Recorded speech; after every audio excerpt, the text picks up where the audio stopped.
Matrix, and welcome to Matrix.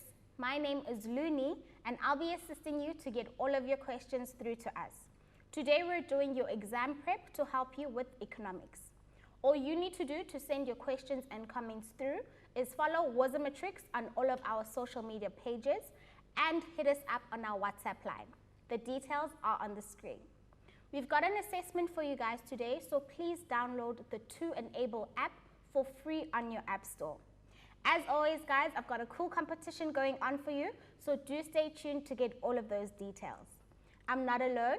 Today I've got Keta, our favorite sign language interpreter, as well as Tando, my awesome teacher. Thank you so much, guys, and over to you. Thank you, Luni. Good day, boys and girls. Like Lunia said, my name is Tando. I'm going to be taking you guys through exam practice as you guys are preparing for your exams. Today we are going to be tackling questions or some typical questions that you guys can expect when you guys sit for your final exams. As Lunia has already said, guys, go and download the app and do the questions that have been uploaded there.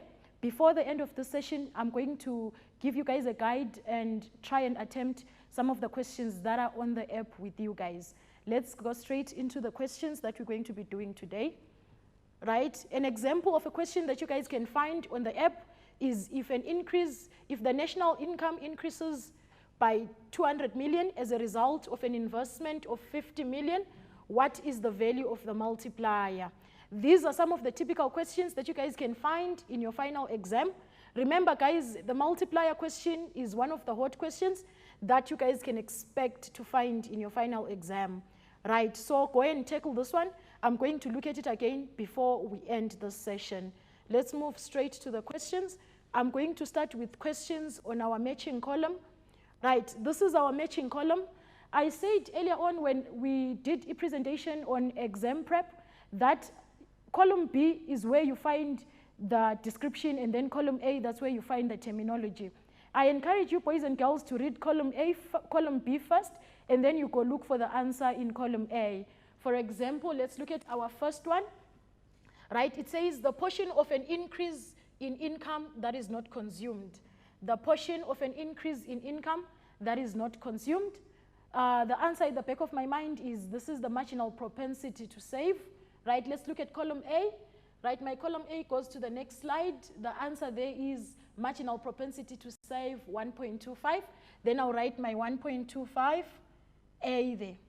Right, let's go back and look at the second question. It says exogenous factors influencing business cycles. Exogenous factors influencing business cycles. Typically, when you get such a question in 1.2.1, you would need to get examples of an exogenous factor. For example, our political factors, weather patterns, etc., etc. Remember, exogenous factors, these are things outside the economy. So let's look for an example. Right, we have demerit goods, we have got open market, we have got depreciation. Let's go back. We have got deregulation, special drawing rights, and Phillips curve. So guys, there is always that one question or that one description that does not have an answer in column A. There is always an extra one that can sometimes confuse you. So let's leave that one and go to the next one. It says illustrates the relationship between unemployment and inflation. Illustrates the relationship between unemployment and inflation. There, guys, is our Phillips curve. Let's look for Phillips curve. Our 1.24 is Phillips curve. So the answer there is C.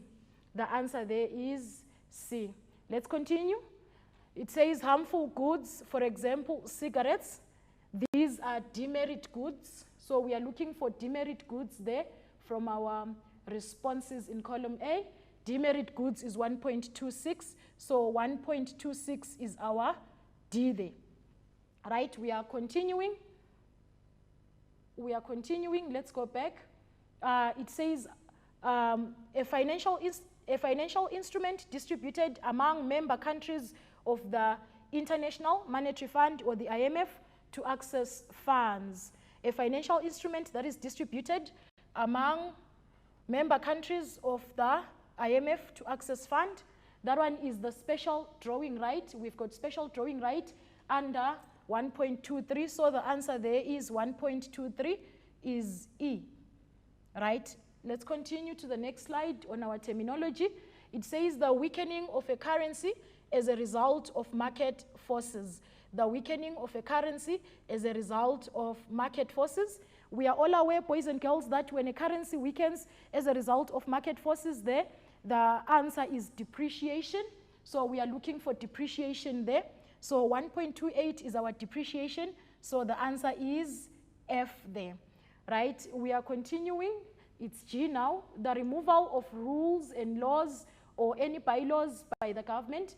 The removal of rules and laws or any bylaws by the government. The answer there is deregulation. Let's look for deregulation there. It should be there in the previous slide. Yes, we have it there on 1.22. So 1.22, let me check again. It's the removal, it's a G there. So let's go back. 1.22 is a G there. Right. We are continuing. It says all currencies of other countries in the possession of the South African Reserve Bank. All currencies of other countries in the possession of the South African Reserve Bank there. Our answer should be foreign reserves there. That's our 1.21. It's foreign reserves. So it's G. Our answer there is H. So our 1.21, the answer is H. Right? We are continuing to the last one. It says an economy that is open to foreign trade. An economy that is open to foreign trade. The answer is I, which is our open economy. The answer is I there, which is our open economy. As you can see, guys, all our options have been catered for. Let's check again. 1.21, it's H. 1.22 is a G there. Special drawing rights, which is 1.23, is E. Phillips curve is C. Right? Marginal propensity is A. Demerit goods D. And then open economy I. And then depreciation F. In the event that in the exam you are not really sure of one of the options there, typically you are going to be left with two options that need to match that one that you are not sure of. So I encourage you guys that when you are left, normally it's now a jiggle kind of effect. The answers are just going to fit into normally the last one. You'll find that the last two options that you have, they typically discuss or they describe a similar concept. So then it's now an issue of matching the one that you are not sure of. Please don't leave this section unanswered. It's one of the easy sections because you are given the questions and you are also given the answers to that one. Thank you. I will see you guys in the next segment where we are going to tackle question 2. I'm handing over to Luni. Thank you, Tando. Guys, we are going to take a quick break. Don't forget to do the assessment on the 2Enable app, and we'll see you straight after this.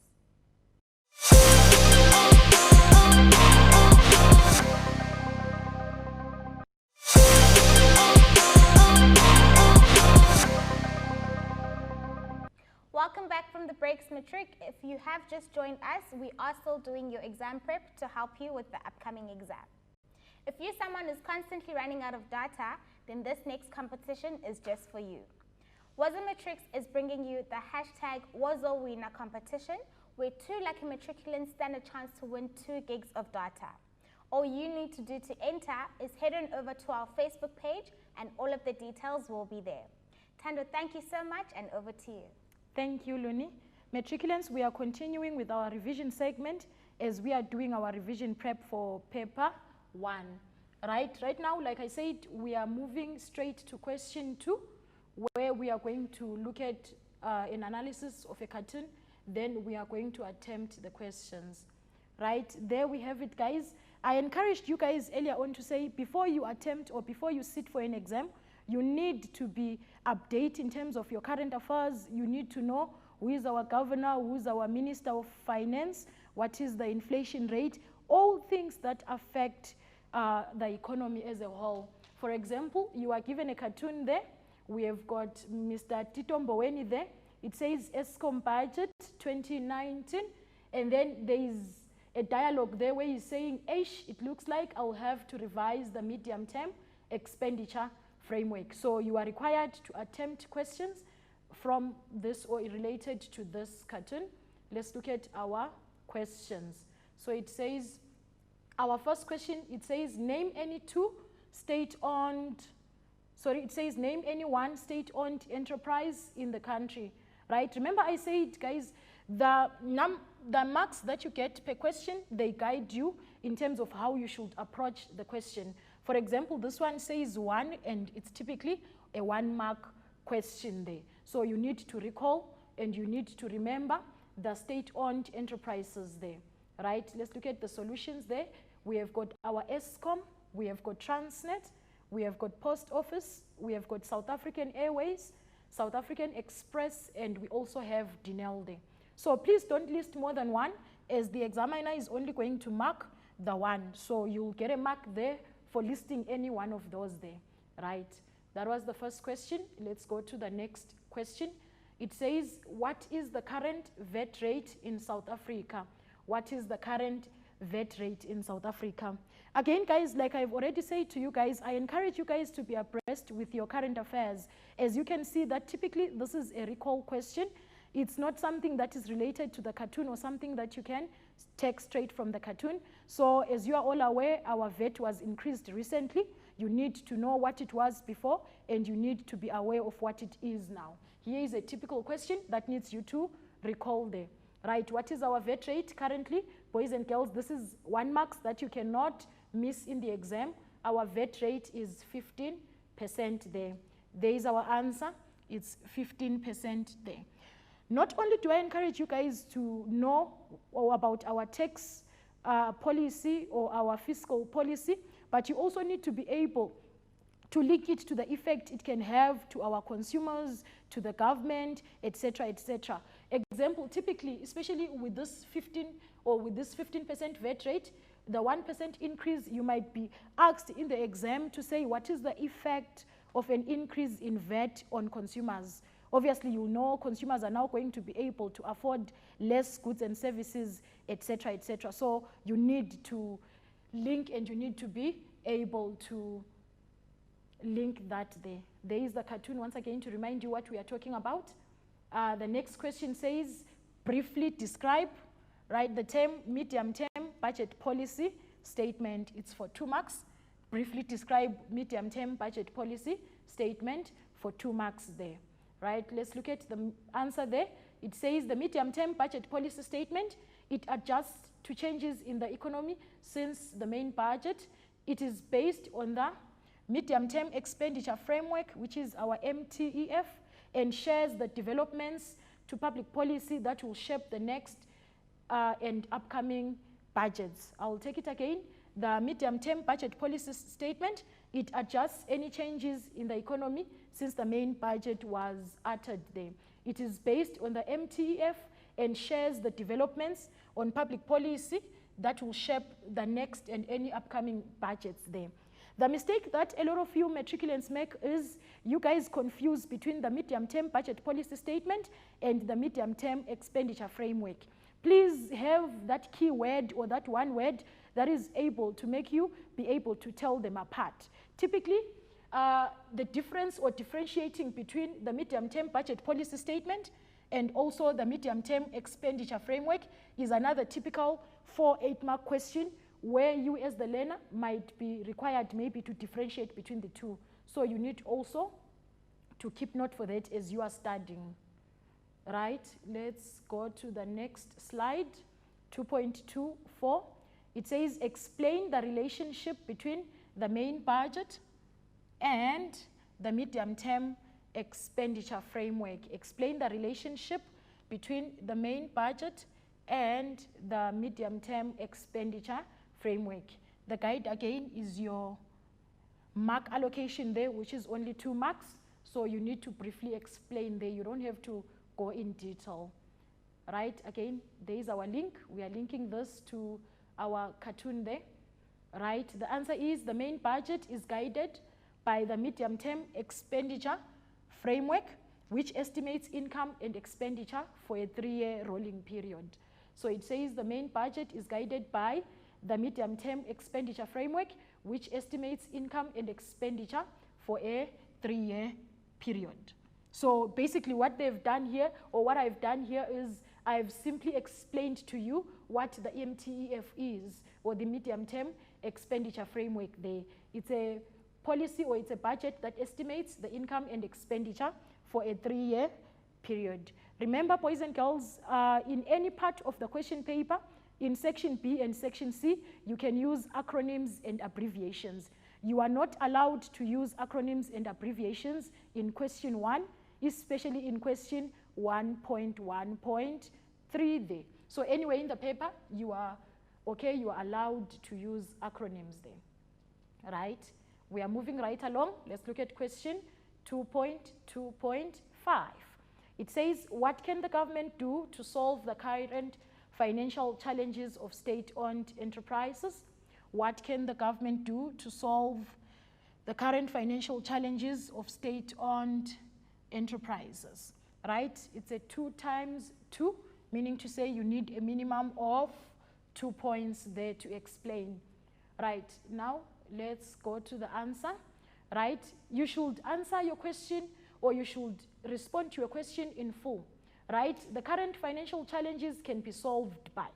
Then you begin to explain in full sentences, although you are writing in point form there. Number 1, you can ensure that the fiscal and monetary policy management is improved. So you need to show an improvement in the management of the fiscal and the monetary policy there. Right, number 2, ensuring that proper human capital is correctly sourced or obtained. What this point means, basically, boys and girls, is you need to ensure that there is competency in terms of people that are running our parastatals there. Right, let's continue. Number 3, you can talk about strengthening the internal and external audit control systems there to ensure that if ever there are any discrepancies, then they might be identified and correctly dealt with earlier. Number 4, changing management to ensure accountability there. In most cases, you find that in our parastatals, one of the problems there is accountability. So to ensure accountability, you can change management there. Let's continue. Right, so this is typically a 2-mark question, or this is typically a 4-mark question, so you need at least 2 points there to earn the full 4 marks. That was a typical 4-mark question. So now let's move on, boys and girls, and look at a typical 8-mark question that you guys can expect to find in the exam. We've got our 2.4 here, which says, use the graph. Use the graph. Let me just sort my pen out. It says, use the graph below to explain the impact of an increase in exports to China on the value of the rand. Let me take it again. Use the graph below to explain the impact of an increase in exports to China on the value of the rand. Like I said, boys and girls, typically this is an 8-mark question, so you need to be very thorough. Now, let's look at the graph.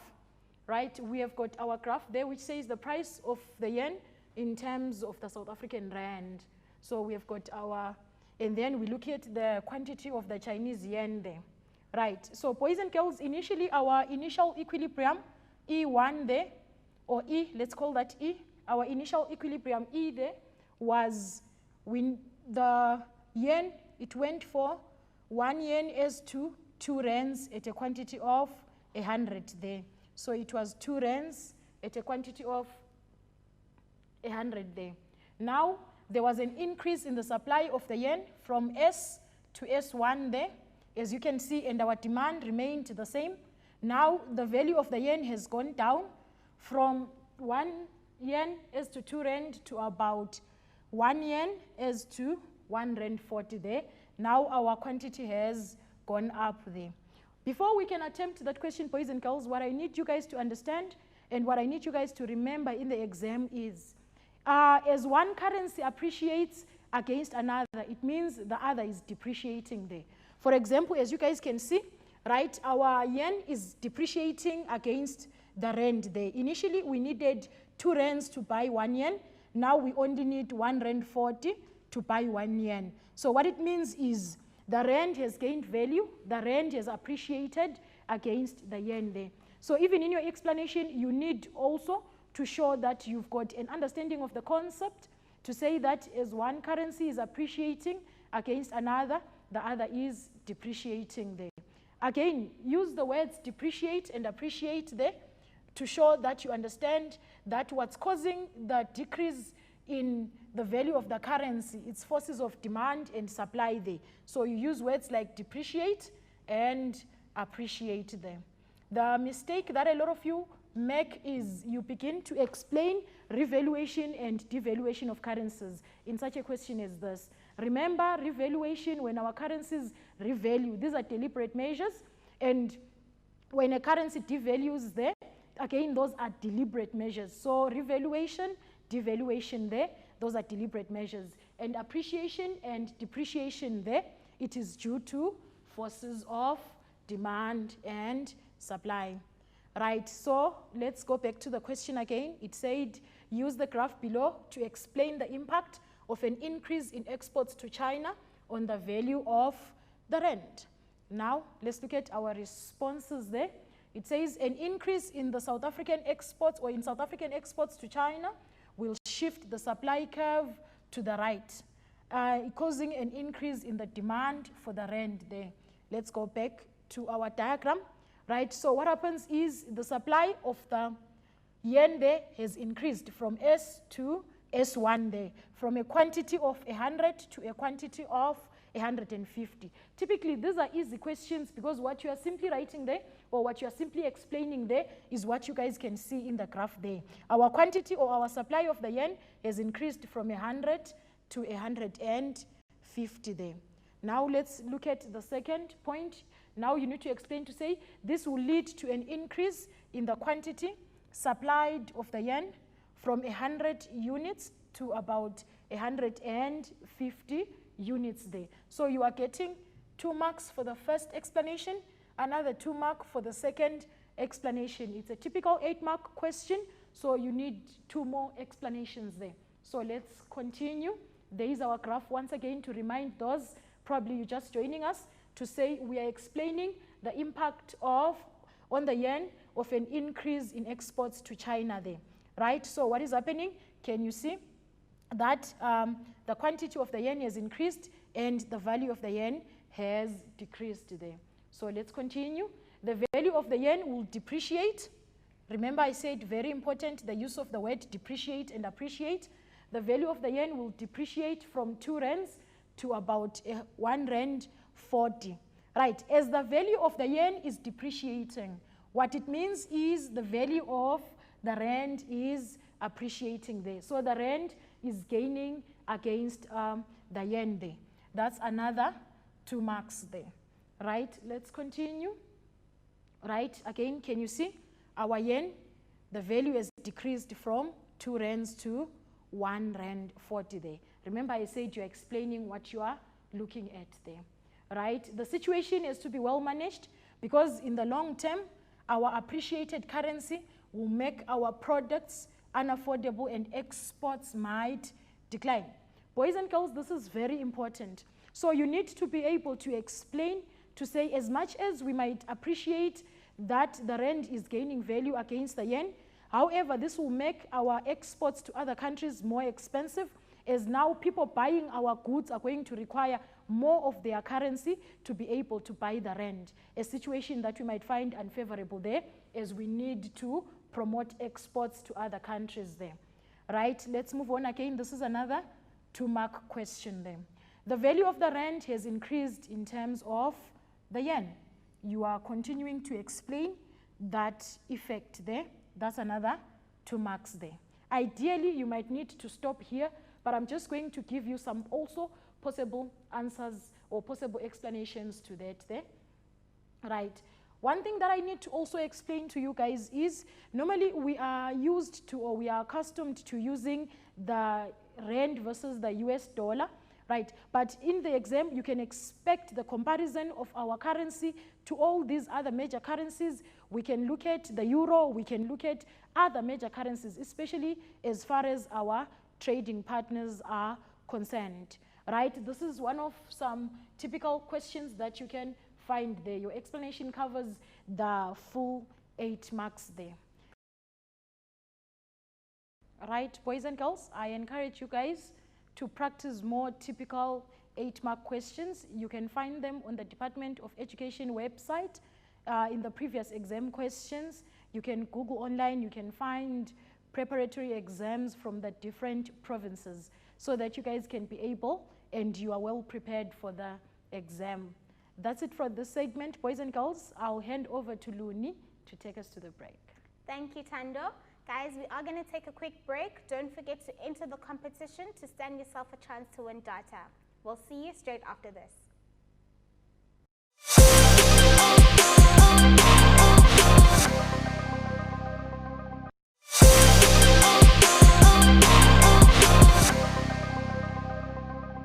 Welcome back from the break, Matrix. We are still doing your exam prep to help you for the upcoming exams. Thank you so much, Tando, and over to you. Thank you, Luni. Boys and girls, like I had said earlier on during the start of this segment, right, I encourage you boys and girls to go and do the multiple choice questions on the app. And thank you so much to all those that have managed to do it and that have given me the responses, right? The response was very overwhelming, and I'm just going to sort of like look at one of the questions with you guys.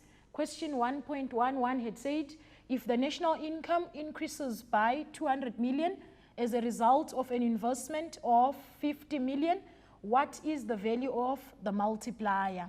Right? This is one question where we got some confusing answers from you guys. So I'm going to do it again with you guys. I'll take it again. It says, if the national income increases by 200 million as a result of an investment of 50 million, what is the value of the multiplier there?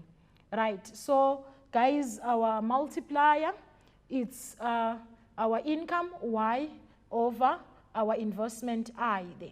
So we are going to say y over I there, which is, it's k, our multiplier there. It's y over I there, which is going to give us 200 million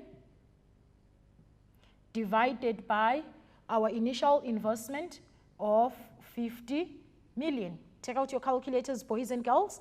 If you divide there, you say 200 divided by 50, you are going to get an answer of 4 there.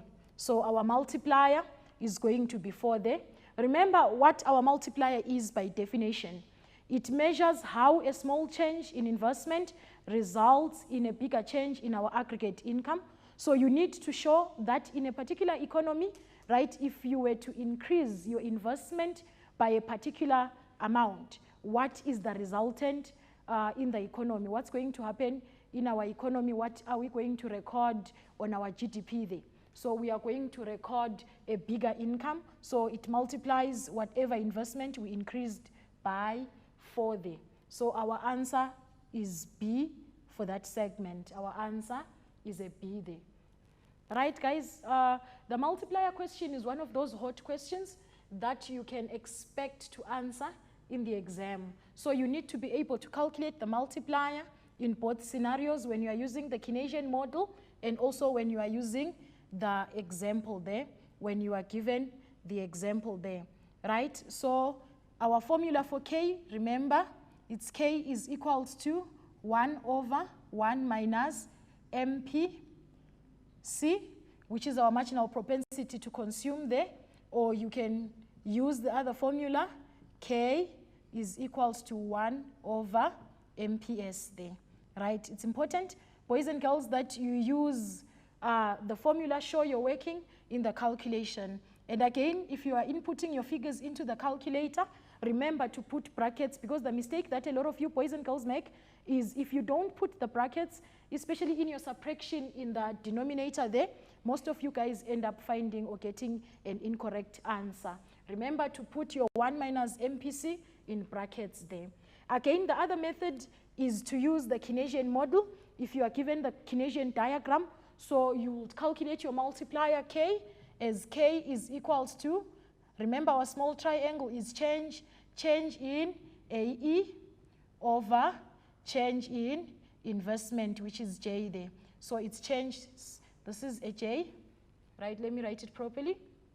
Right, over the change in J there. Right, so it's change in AE over change in J there. So remember, whichever method you are given in the exam, you need to practice and you need to be comfortable with it. Tando, we've got a question from our WhatsApp line, so I think we should go straight to that so that you can help answer. Okay, let's look at the question that Luni just got. Could you please give me some examples of some essay questions I could expect? Thank you for that question to the grade 12 learner who's asked the question on some possible essay questions that they can expect in the exam. This is very important, guys, as you are sitting for your exam, to be able to know and to identify what typical question you can find. I hope wherever you are, you've got a copy of the exam guide and you know what essays you can expect. Because from the exam guide that we were given, the 2017 version, it says, wherever it says discuss in detail, that is a typical essay question. Wherever there is a question that says discuss in detail, that is an essay question. Now, let me just go through them quickly with you, boys and girls, some typical essay questions that you can expect to find in the exam, right? The first essay that I'm going to look at, it says discuss the role of various markets in the circular flow without the use of a graph.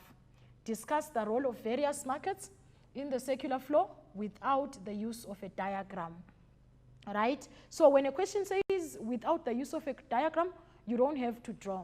What you are required to do in such a question like this, you are required to explain the different markets you can find in the circular flow. Here, boys and girls, you have to explain your product market, you have to explain your factor market, you have to explain your financial market, you have to explain your foreign exchange market. And you remember, boys and girls, in the financial market is divided into two. We have got our money market and we also have our capital market. Remember to explain your points in full and to give examples where necessary. Remember, your essay, it has a maximum of 8 marks that are attributable to examples and also headings. So remember to keep your headings and your examples identifiable there. Typically, when you get an essay on markets, a good additional part should be discuss or explain the multiplier concept with the aid of a well-labeled graph. Right, guys? Normally when they say with the aid of a well-labeled graph for such a question, you are not going to be given any figures, you are not going to be given a concept. All you need to do is you need to be able to draw your Keynesian diagram and to explain what the multiplier is, do your calculations for a maximum of 10 marks there, right? I stress again, guys, the multiplier is a very important concept for purposes of your final exams in paper 1. Practice it, do past exam papers so that you are comfortable with it. Remember, your essay should have an introduction and a conclusion. And the conclusion is higher order difficult. So the first essay is the one on markets. Let's look at the second essay. Discuss the use of the monetary and fiscal policy to influence demand and supply in smoothing out business cycles.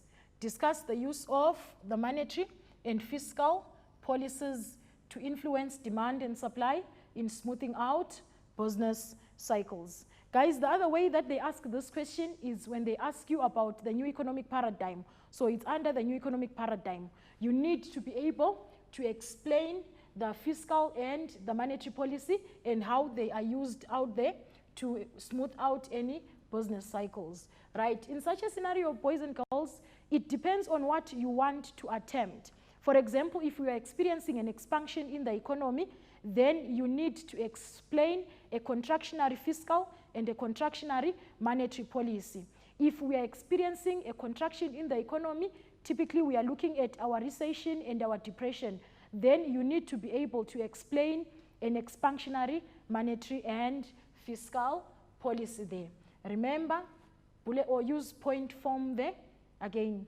Then typically the B part of your essay for 10 marks would be something like, how is the Keynesian, in brackets, endogenous school of thought influenced business cycles? How have the Keynesian, or how has the Keynesian, in brackets, endogenous school of thought influenced business cycles? Right, you need to demonstrate your knowledge of what endogenous school of thought is. So you need to have an in-depth discussion on the use of the Keynesian model. Remember what the Keynesians argue. The Keynesians argue to say our economy is inherently unstable. When they say inherently unstable, it means it is in the nature of the economy to be unstable. As such, we need monetary and fiscal policy to fine-tune the economy there. So you need to explain and demonstrate your understanding of Keynesian there for 10 marks. So that's our essay number 2, right? Our essay number 3, it says discuss in detail various indicators used in focusing there, right? If you get a question like this, boys and girls, this is an exciting question because they did not cap it. Normally you would find a question that says discuss economic indicators, right? But this one, it left it open, so there is a lot to discuss there. So you can look at your leading indicators, you can look at your lagging indicators, you can look at your extrapolation, you can look at all the examples of indicators that you can find out there. A good starting point would be to use previous exam questions or to use your mind the gap to check, because it gives you clearly the indicators, listing them and explaining them there. Remember to explain and to give examples there, right, for 26 marks. There is a lot that they can ask you as your B or your additional part of the essay there, so be open to what they've been asking in past exam papers. I think this question was there in 2018, right? I'm not sure if we can expect it again, but just be on the lookout and be knowledgeable on it, right? Our 4th essay, it's under public sector. It says evaluate problems of public sector provisioning in South Africa. Evaluate the problems of public sector provisioning in South Africa there for 26 marks there.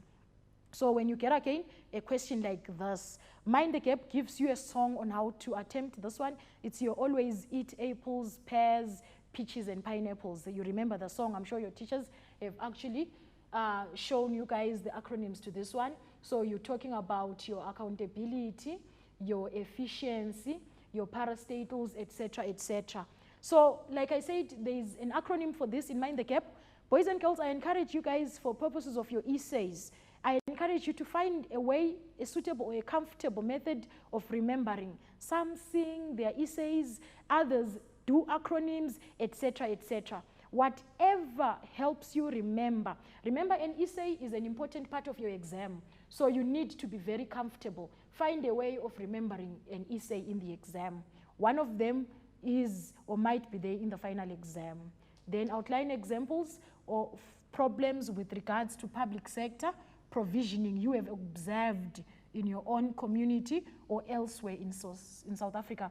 So typically, this is a question that requires you to sort of like link what is happening in our economy to what we learn at school. So you can even give an example of things that you have observed in your community. You can talk about corruption, you can talk about bureaucracy, where sometimes people are hell-bent, or the service providers are hell-bent on following rules and other things instead of giving the service there. So whatever you have observed in your community, as long as you are able to back it up with examples, your answer, or you might be safe with your answer there, as long as it's something that you have observed in your community.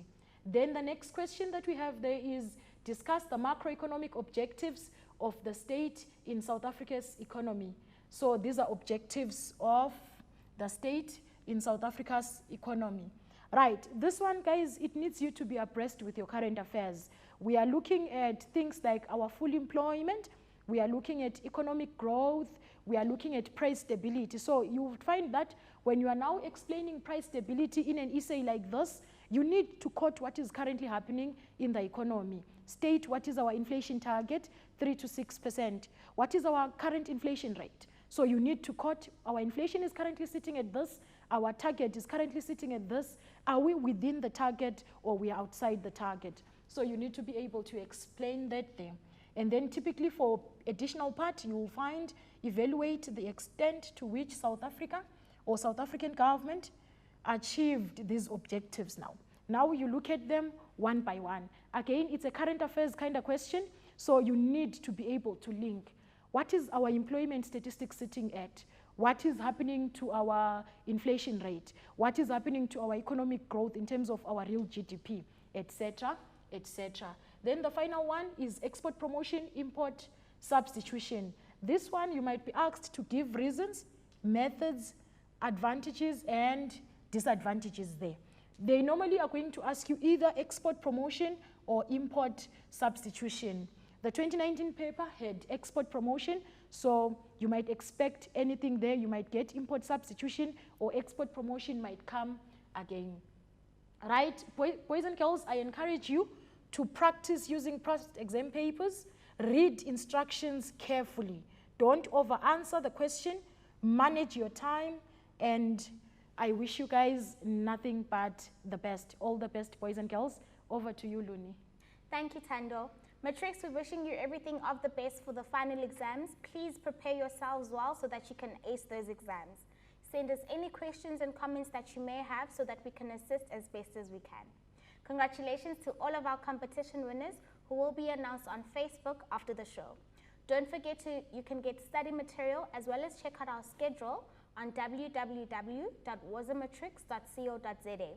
If you missed any of the shows, guys, they are available on our YouTube channel. So do subscribe, give it a big thumbs up, and watch all of those shows that you've missed. But then from me, Luni, Keta, as well as Tando, thank you and goodbye. Matric class of 2020, congratulations for being so brave, so committed, and for staying the course during one of the most difficult years in our history. We're here to support you all the way. Our Woza Matric campaign was set up to support you up until the 8th of December 2020. We are offering you interactive exam guides, shows on SABC3, DSTV, Catch Up, and OVHD Channel 122 that are not to be missed. I wish you all the best in your final exams.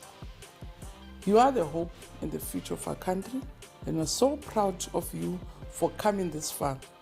No matter the outcome, you are at the finish line. Now give it your very, very best. And